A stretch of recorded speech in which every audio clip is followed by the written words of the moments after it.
And look, every man's sword was against his fellow, a very great panic. We're going to flesh this out, so let that statement stand, which is, and look, every man's sword was against his fellow. Doesn't make a whole lot of sense there, especially in an English translation. The next line is going to clarify. In the Hebrew, it makes really good sense. And there were Hebrews. Oh, this line is perfect.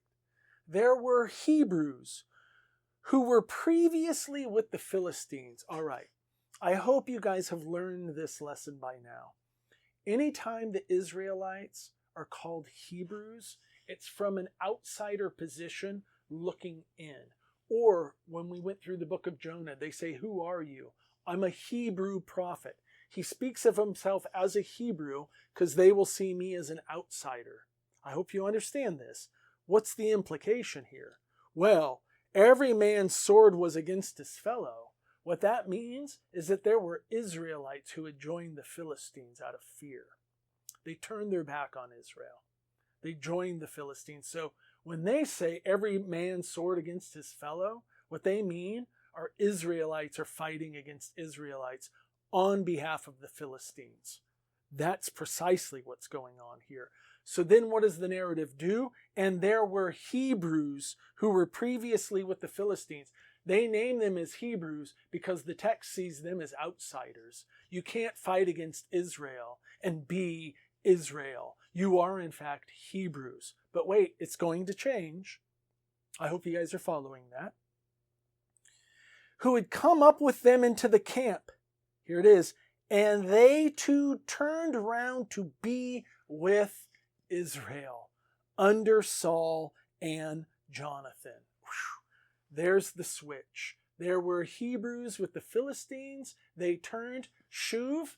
What's the word for repentance in Hebrew? Teshuvah, a stopping and turning back. What do? They turned round to be with Israel under Saul. They've converted. They've returned to Israel. They see the strength going on here. Now we have to ask, what's the source of the strength? The source of the strength is Jonathan bringing these men forward, fighting in this battle. Next line, it's just magnificent. And all the men of Israel, look how quick that is. This is really just the magnificence of the Hebrew narrative. There were Hebrews who were previously with Philistines. They're outsiders.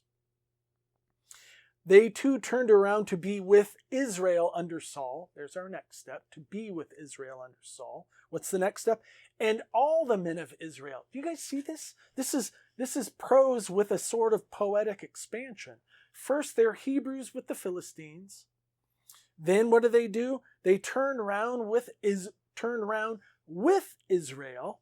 Good job. So from the Hebrews to turn around, shuv, with the men of Israel. And then what's the final play?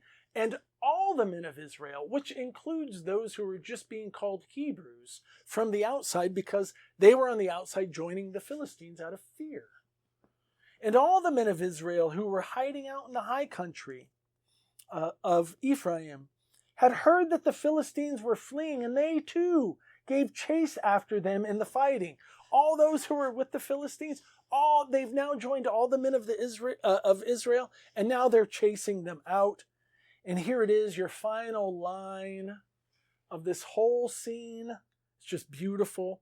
And the Lord delivered Israel on that day.